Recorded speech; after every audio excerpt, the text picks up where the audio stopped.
Hi everyone, my name is Nancy Tran, registered dental hygienist and Burst Senior Ambassador. Welcome back for another episode of Burst TV. Today we're going to talk about holiday travel tips and tricks.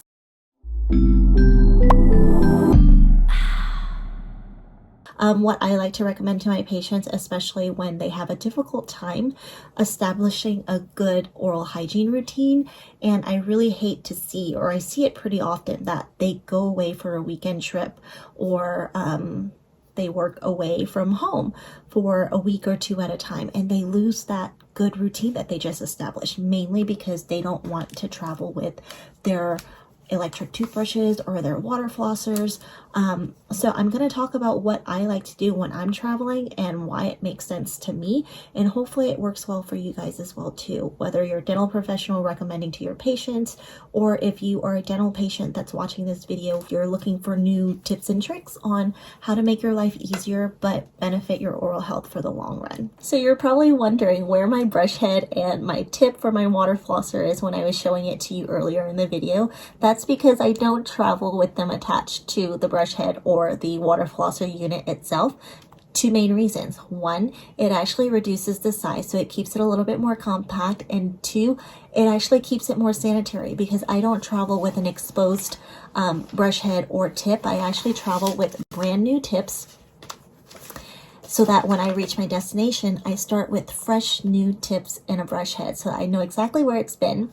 And when I'm done, ready to go home, hopefully the brush head is dry by then. You dry it off really good. I throw it back into the sleeve and I travel back home with it. So you don't have to worry about whether or not you have a travel case or a brush head cover that fits your toothbrush.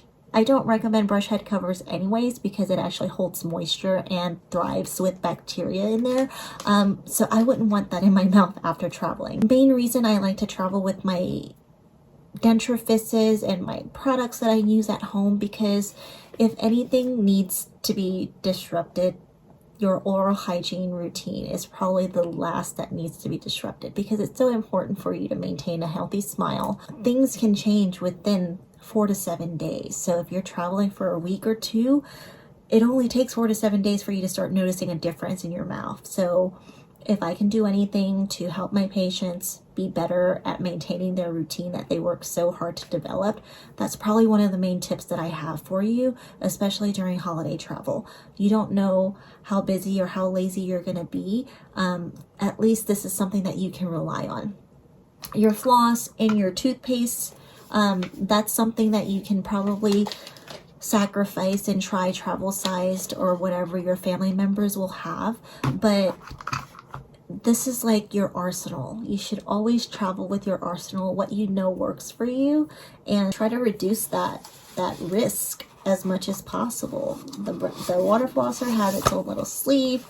You have the new tip that goes in there. I mean, you can just throw it in your bag.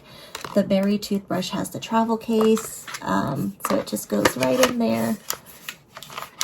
And then, of course, after I'm done using this, it can actually go into this little slot right there, and you just throw it in your travel bag. You probably don't even have to travel with the charger because it has a 4-week battery life. That's it. Tell me what your holiday travel tips are in the comments. If you haven't already subscribed to our YouTube channel, please do. Stay tuned for more YouTube content coming your way. Have a great day. Bye.